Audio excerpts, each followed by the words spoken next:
Você pode adquirir o livro entrando em contato conosco nas redes sociais, ali, Atos França. Você pode mandar uma mensagem ali pelo Instagram, pelo Facebook, e a gente conversa. E esse material vai chegar até a sua mão. O valor é R$30. Muito feliz de poder novamente estar aqui com os irmãos e repartir aquilo que temos recebido do Senhor. E gostaria que você abrisse a sua Bíblia comigo na carta de Paulo aos Romanos, no capítulo 12. Quero falar sobre um tema nessa noite, não com a intenção de esgotar o assunto, mas de fato levar uma reflexão e que nós possamos meditar nisso, porque talvez essa seja uma das maiores perguntas que eu tenho ouvido falar nesses últimos dias e talvez ao longo da vida cristã, que é: qual é a vontade de Deus para mim? Nós sabemos que Deus tem uma vontade, que Ele se move a partir da sua vontade, e creio que é muito importante para nós compreendermos e entendermos qual vontade é essa e como nós podemos de fato vivê-la. Então eu quero falar um pouco sobre isso nessa noite, começando aqui por aquilo que Paulo fala a respeito disso. A palavra de Deus diz assim em Romanos, no capítulo 12, verso 1 e 2, diz assim: rogo-vos, pois, irmãos, pelas misericórdias de Deus, que apresenteis o vosso corpo por sacrifício vivo, santo e agradável a Deus, que é o vosso culto racional. E não vos conformeis com este século, mas transformai-vos pela renovação da vossa mente, para que experimenteis qual seja a boa, agradável e perfeita vontade de Deus. Aqui Paulo, ele deixa isso muito claro. Ele fala que a vontade de Deus é algo que precisa ser experimentada, que precisa ser provada, que precisa ser vivida, que precisa ser realidade na nossa vida. E ele coloca isso numa perspectiva definindo como essa vontade é. Ela é boa, ela é agradável, ela é perfeita. Isso é uma verdade para a nossa vida. Isso precisa ser claro para nós, amados. Deus não colocou você nessa terra para depois pensar naquilo que pudesse fazer da sua vida. Eu costumo dizer que Deus não nos fez e olhou para nós e perguntou: e agora? O que eu faço com isso? Então, se nós formos olhar a fundo todos os textos bíblicos que a palavra de Deus nos mostra a respeito dessa vontade, nós ficaríamos aqui muito tempo, e não temos todo esse tempo nessa noite, mas eu quero só trazer duas questões que são importantes aqui, naquilo que Paulo fala. Primeiro, ele está falando aqui que nós não devemos nos tornar como o padrão deste século. Há uma versão que fala isso: não viveis de acordo com o padrão deste século. E aí eu fico pensando, amados, como que essa palavra padrão tem influenciado a nossa vida, e a gente precisa perceber isso, porque de fato a vida do homem está relacionada com essas perguntas: quem eu sou, para onde vou, o que devo fazer e como devo fazer. E aí entra a busca de cada um de nós, porque de fato todos nós queremos descobrir a razão da nossa existência. E aí a palavra de Deus vai nos mostrando claramente que, na maioria das vezes, os nossos padrões são diferentes dos padrões de Deus.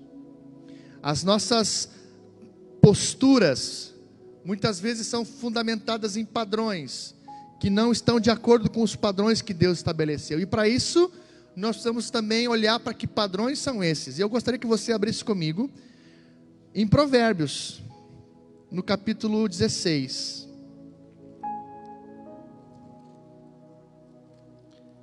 Provérbios 16, o verso 1, diz assim: o coração do homem pode fazer planos, mas a resposta certa dos lábios vem do Senhor. E assim é a nossa vida, irmãos, toda ela construída em cima de planos.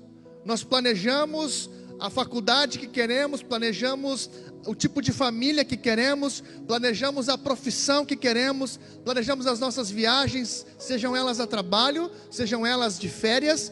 Essa é a nossa realidade. Fazemos planos.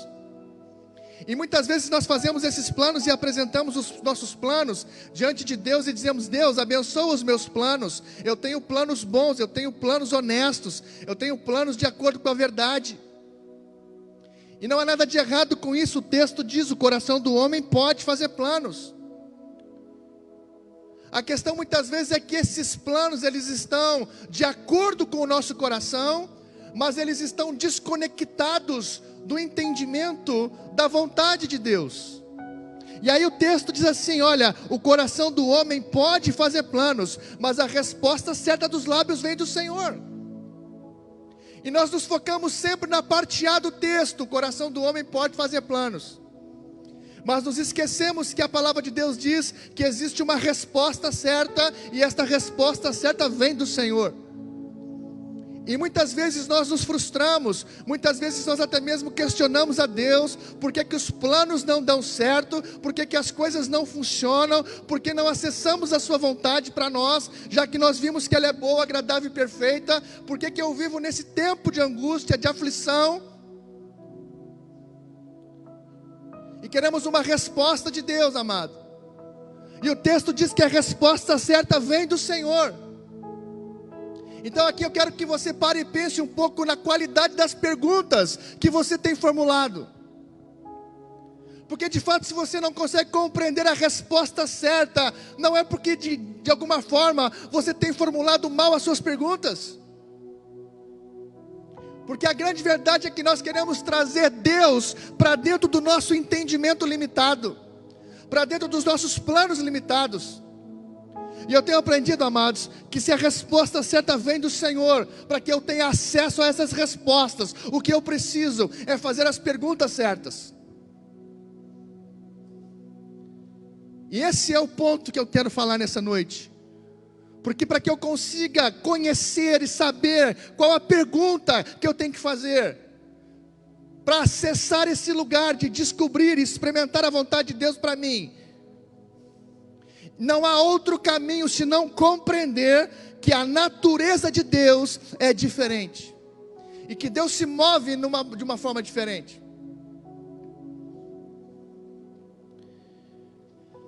E para isso, amados, nós precisamos entender o padrão de Deus, porque é diferente do nosso. E aí eu quero que você rapidamente avance comigo para o livro de Isaías, no capítulo 55. Isaías 55.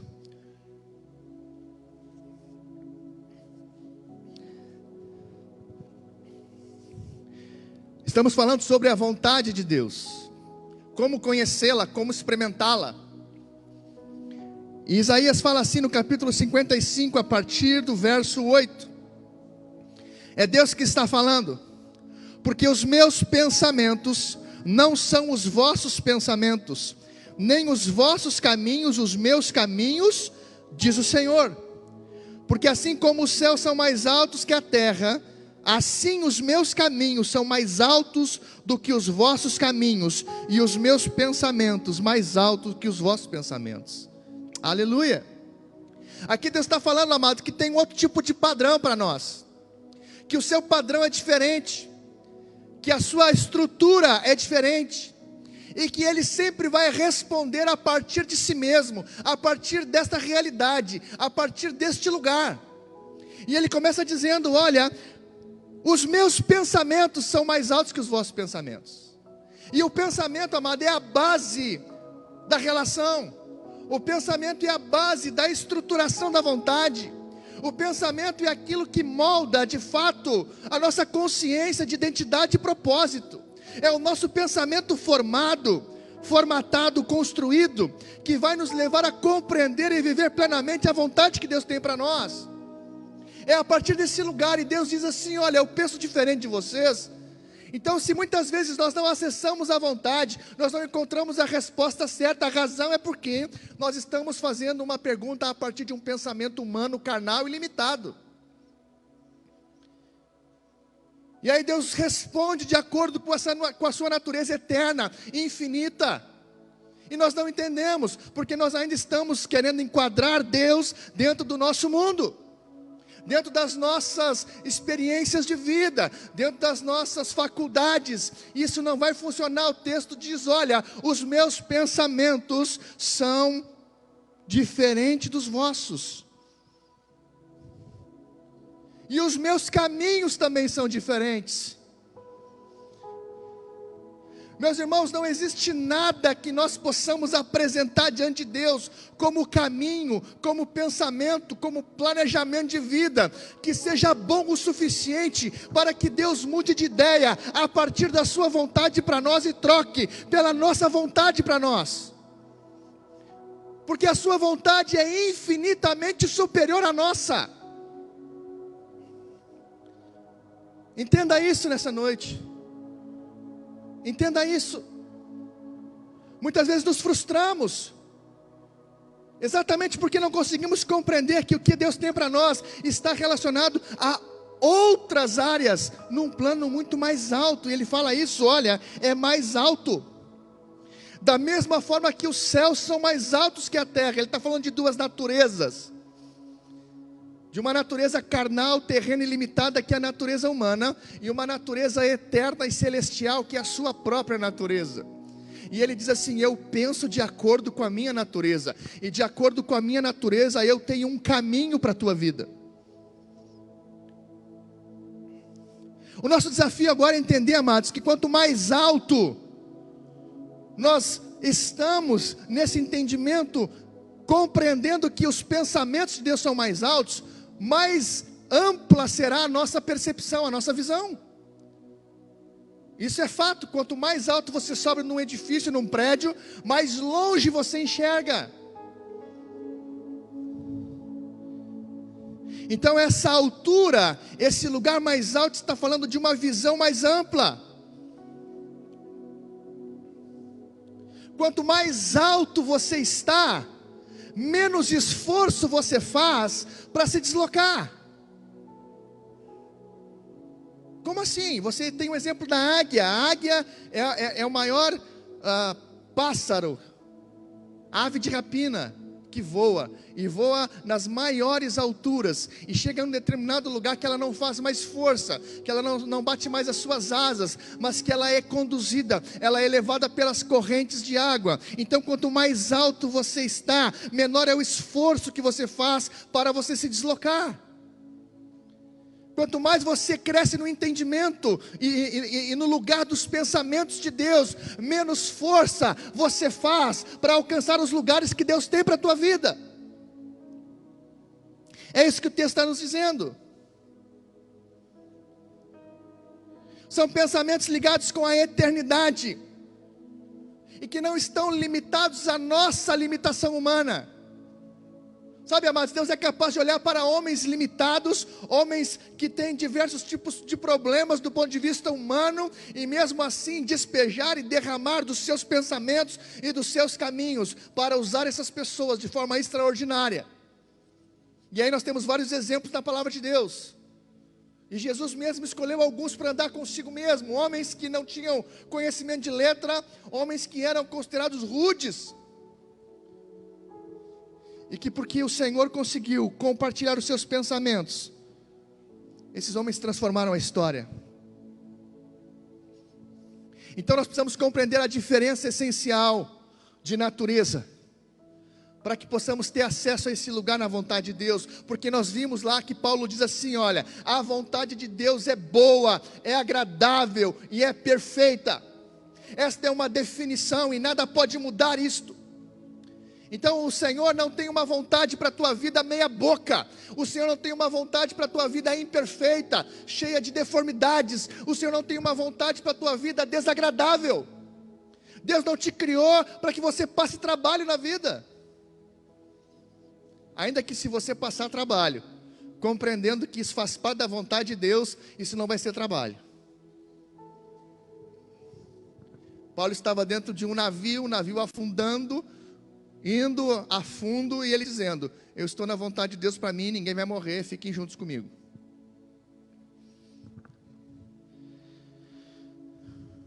Esse é o padrão de Deus. É um padrão mais elevado, é um padrão mais alto. De acordo com os seus pensamentos e os caminhos, Os caminhos são construídos de acordo com essa natureza. Eu é que sei que pensamentos que tenho a vosso respeito, diz o Senhor, pensamentos de paz e não de mal, para vos dar um fim e uma esperança. Já diz lá em Jeremias, isto é, o Senhor constrói, Ele edifica, Ele estabelece para cada um de nós a sua vontade a partir destes pensamentos. Então não há nada de mal, não há nada de ruim, não há nada de pernicioso na vontade de Deus para nós. Aliás, a vontade de Deus para nós é o melhor lugar que nós possamos estar. Ainda que na vontade de Deus para nós possamos estar dentro de uma fornalha acesa 4, 7 vezes mais. Como os amigos de Daniel. Ainda que a vontade de Deus para nós seja como João Batista, que teve 6 meses de ministério. Não curou ninguém, não profetizou sobre ninguém, mas a Bíblia diz lá no livro de João, que tudo o que disseram a seu respeito era verdade.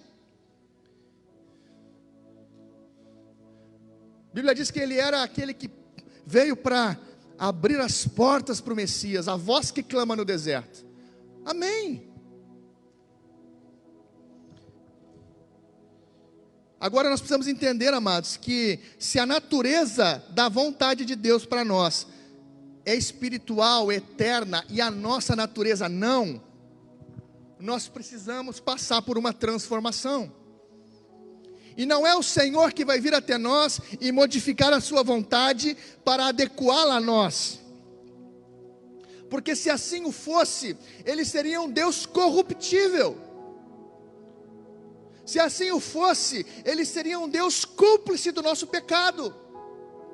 Mas não, Ele diz: transformai-vos. Há uma transformação que deve acontecer na minha vida e na tua vida, para que possamos alcançar essa vontade, para que possamos acessar esse lugar.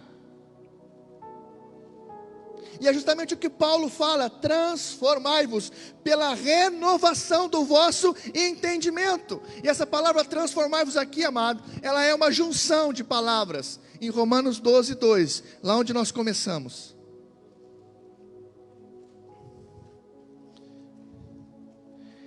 E ele fala como que essa transformação precisa acontecer na nossa vida. Não é apenas uma mudança de comportamento, porque comportamento pode ser adquirido, eu tenho dito isso, eu tenho refletido sobre isso. Você pode ensinar um elefante a se comportar na frente de uma plateia, amarrado a uma cadeira. Você pode ensinar um leão dentro de uma jaula a se comportar ao som de um chicote. Então muitas vezes nós pensamos que transformar a nossa vida é mudar a nossa vida de fora para dentro, do comportamento para cá, e não é. Não é isso. Quando Paulo fala aqui, transformai-vos pela renovação do vosso entendimento, ele começa dizendo no verso 1, olha, eu rogo a vocês que pelas misericórdias de Deus, vocês se apresentem perante Deus. Ele está falando de um culto com entendimento, um culto racional, um culto que vai pela premissa de que a vontade de Deus é a nossa santificação, o processo pelo qual a nossa natureza é transformada, o processo pelo qual o Espírito Santo tem ação completa e acesso irrestrito à nossa vida, e vai mudando o nosso conjunto de valores, e vai mudando o nosso coração, e vai mudando a forma como nós vemos as relações humanas com as pessoas, e isso vai lá no fim mudar o nosso comportamento. Mas começa, amado, com o culto, começa com a relação com Deus, começa com o entendimento que Ele é a fonte. Então ele diz assim, eu penso mais alto. Então, amados, o que nós precisamos fazer de modo prático? Parar de pedir para que Deus abençoe os nossos sonhos, os nossos planos e os nossos caminhos, e começar a clamar a Deus e orar a Deus, para que nós possamos perceber quais são os seus planos, quais são os seus caminhos para nós, porque são muito melhores. Isso é relação, isso é culto racional, a partir de decisões e posturas. A transformação aqui remete a uma mudança de natureza, de permitir que aquilo que é humano, carnal, possa morrer dentro de nós, para aquilo que é espiritual possa viver. A palavra no grego para transformação aqui, transformai-vos, ela pode ser compreendida na junção de duas palavras, morphos, metanoia. E essa palavra aqui é usada para remeter à raiz da palavra metamorfose. A metamorfose é o processo que aquela lagarta passa, né, até se tornar uma borboleta, isto é, ela tem que morrer, literalmente mudar a sua constituição biológica, celular, o seu DNA é mudado. Não é uma lagarta que adquire faculdades e capacidade de voo e beleza, tampouco é uma borboleta que perde a sua beleza e a sua capacidade e passa a rastejar. Não, para que haja uma borboleta dentro daquele processo, naquele casulo, é necessário passar por uma crisálida, um processo de morte, de transformação de natureza. É disso que Paulo está falando, é isso que nós precisamos. Ele vai dizer assim lá em Efésios: fazei pois morrer a vossa natureza terrena. Nós precisamos entender, amados, que para viver a vontade de Deus, que é um ser espiritual, nós precisamos ser homens e mulheres espirituais, porque o homem espiritual discerne todas as coisas espiritualmente, porque a partir da consciência espiritual, nós acessamos todas as profundezas de Deus, pelo Espírito Santo, e não somos mais conduzidos por sentimentos, por valores terrenos, por carências, por frustrações, mas passamos a viver de acordo com o lugar que nós fomos gerados, e fomos gerados no Espírito. É isso que a palavra de Deus diz. É dessa forma que nós experimentamos um lugar bom, agradável e perfeito, um lugar, amado, que se manifesta a partir da nossa vocação. Então a vontade de Deus, como ela se manifesta na nossa vida? A partir da nossa vocação. Se você é médico, a vontade de Deus se manifesta através do seu exercício da medicina.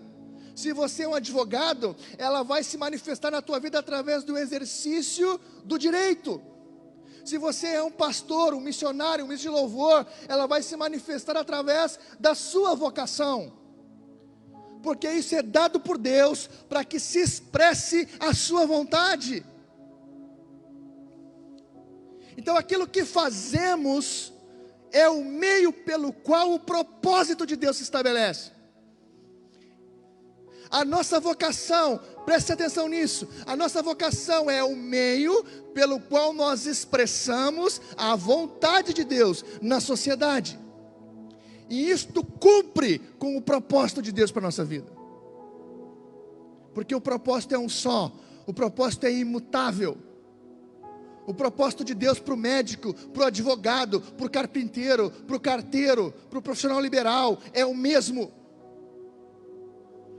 O que muda é a expressão, o que muda é a área de influência, o que muda é até onde eu compreendo isso.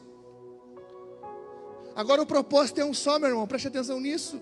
Paulo fala lá em Colossenses 1, 26, que havia um mistério que estava escondido dos séculos e das gerações, que agora nos foi revelado, isto é, Cristo em vós, a esperança da glória. O propósito de Deus é um só: encher toda a terra com a sua glória, através da expressão dos seus filhos. Pronto. Por isso que é bom, por isso que é agradável, por isso que é perfeito, porque quando nós estamos nesse lugar, nós não temos falta de nada. Então na vontade de Deus não existe falta de provisão. Na vontade de Deus não existe falta de ambientes de relacionamento para nós, que vão nos levar a cumprir cada vez mais isso. Na vontade de Deus não falta criatividade. Na vontade de Deus não faltam possibilidades. E ainda digo mais, eu vou além, amado. A palavra de Deus diz que Ele opera em nós infinitamente mais do que tudo aquilo que pedimos ou pensamos, de acordo com o seu poder que opera em nós. Isto é, ainda que eu possa estar nesse lugar de compreender qual é a vontade de Deus para mim e experimentá-la, ainda há um lugar além que Ele me leva, um lugar que eu jamais imaginei estar. porque eu me posiciono não mais nos meus padrões, da necessidade de provar o meu pensamento. Agora eu desisto disso, para viver os pensamentos que Ele tem, e os pensamentos que Ele tem são melhores. Enquanto Samuel olhava um menino, o Senhor estava dizendo para ele: eu vejo um rei. Enquanto a família de Abrão olhava para ele e via um homem estéril, o Senhor via nele um pai de multidões. Enquanto os cristãos olhavam para Paulo e viam um perseguidor, o Senhor estava vendo ali um homem que seria o maior vulto do Evangelho depois de Jesus, que nos alcança até hoje, que foi usado por Deus para escrever a maior parte do Novo Testamento. Enquanto as pessoas olham para ti, enquanto muitas vezes tu mesmo te olha e não vê nada, e diz para o espelho: é ninguém, não consegue, o Senhor olha para ti, Ele te vê, e Ele tem um pensamento a teu respeito, Ele tem uma vontade a teu respeito, Ele tem um propósito para ser cumprido através da tua vida. Aleluia! Permita que o Espírito Santo nessa noite te leve a esse lugar, meu irmão. Há um propósito, há uma vontade de Deus para ti. E essa vontade, ela vai se desenrolando, ela vai se apresentando, ela vai se mostrando na medida que você se rende ao Senhor, na intimidade, no culto racional, na prostração do seu coração diante dEle. Quando você para de buscar os seus pensamentos e começa a olhar e dizer: Senhor, então me leva a compreender e ver quais são os teus pensamentos. Não quero fazer mais força tentando te convencer que os meus planos são bons. Eu quero saber qual é a pergunta para que eu possa acessar a resposta certa. Porque a vontade de Deus é boa, agradável e perfeita. Fecha os teus olhos, vamos orar. Pai, eu peço que o Teu Espírito Santo possa entrar em cada casa agora. Em nome de Jesus, eu peço, Deus, que o Teu Espírito Santo possa entrar em cada casa, cada aparelho de telefone celular, cada computador, cada televisor. Eu te peço agora que o Teu Espírito Santo, aquele que nos convence do pecado, da justiça e do juízo, possa ministrar a Tua palavra ao coração da Tua igreja, Senhor. Toca os corações agora, Senhor, em nome de Jesus. Todo coração frustrado, todo coração que se questiona, Senhor, a respeito da sua vida, da razão da sua existência, todo coração que se questiona a respeito da Tua vontade, que nessa noite o Teu Espírito Santo possa ministrar claramente e profundamente estas verdades, que Tu tens uma vontade que é boa, que é uma vontade agradável e é uma vontade perfeita para cada um de nós, em nome de Jesus, Pai. Que o Teu Espírito Santo possa produzir transformação, levando o nosso coração a esse lugar de entendimento, de um culto racional, de uma vida entregue, prostrada diante de Ti, Senhor.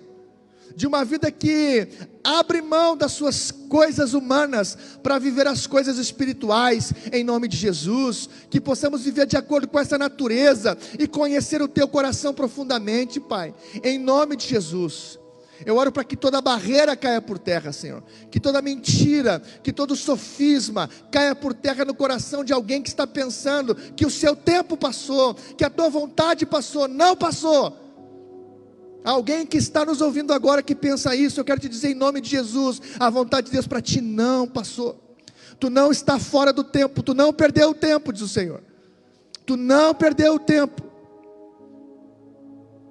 Pai, em nome de Jesus, sopra o Teu Espírito sobre a vida da Tua igreja, fortalece os corações, que haja paz, Senhor, que haja paz em nosso coração durante essa semana, que possamos compreender que a Tua vontade é melhor, e é maior do que as circunstâncias que nós estamos vivendo, que não faltará nada, Senhor, porque a Tua palavra nos garante isso, que Tu tens toda a provisão para a nossa vida, a provisão espiritual, a provisão emocional, a provisão material, em nome de Jesus. Eu oro, Senhor, para que a Tua igreja se levante nesse tempo, para que, como temos falado aqui, temos visto aqui, para que a tua igreja cumpra o seu papel nesse tempo, de ter uma palavra de esperança, de ter uma palavra que venha do teu coração, porque nós sabemos no Espírito o que fazer nesse tempo, Senhor.